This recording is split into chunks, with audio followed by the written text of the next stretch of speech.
bagaimana jabatan kepala desa ini menjadi 9 tahun.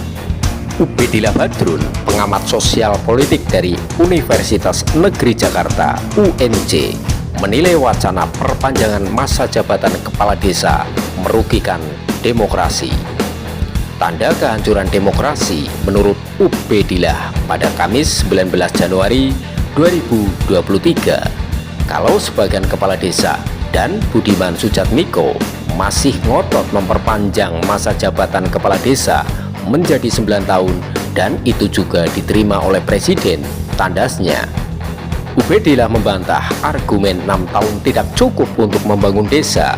Lalu dana untuk Pilkades lebih baik untuk dana pembangunan sumber daya desa. Menurut dia, 6 tahun justru waktu yang sangat cukup untuk melaksanakan program-program desa dan mengatasi keterbelahan sosial akibat Pilkades. Kenapa kepala desa kurang memiliki keterampilan kepemimpinan yang diperlukan untuk melaksanakan pembangunan desa? Itulah persoalan nyata yang muncul, bukan kekurangan waktu. Selain itu, ketidakmampuan kepala desa untuk menyelesaikan masalah perpecahan sosial setelah pemilihan. Yang jauh lebih substantif itu adalah apa sih yang dibutuhkan oleh masyarakat di desa. Yang dibutuhkan masyarakat di desa itu bukan perpanjang masa jabatan kepala desa. Apa yang mereka butuhkan? Faktanya, angka kemiskinan kita naik 14,3 lebih. Artinya apa? Ini angka kemiskinan di desa ya. Artinya sebetulnya tingkat kemiskinan di masa desa sedang luar biasa. Relevansinya dengan masa jabatan? Masyarakat membutuhkan kesejahteraan. Masyarakat butuh pekerjaan.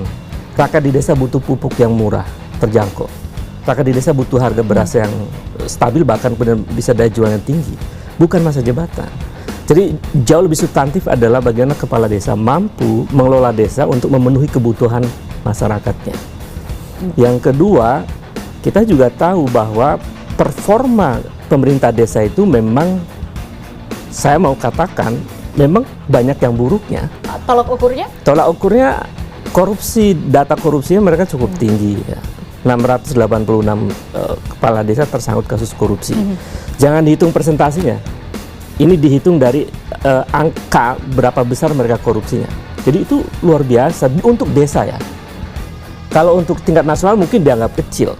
Tapi ini di desa, di saat rakyat lagi susah, mereka korupsi. Jadi bagaimana mungkin bisa dipenuhi sementara faktanya masyarakat makin miskin, kemudian korupsi terjadi.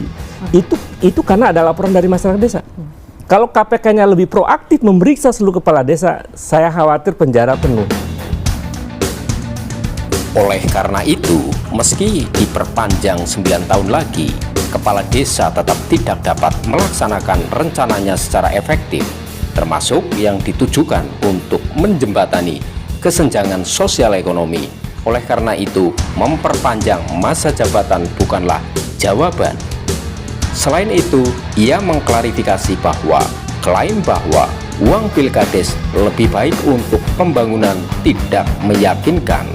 Sebab dana Pilkades telah dialokasikan secara tepat dan dihasilkan dari anggaran pendapatan dan belanja negara.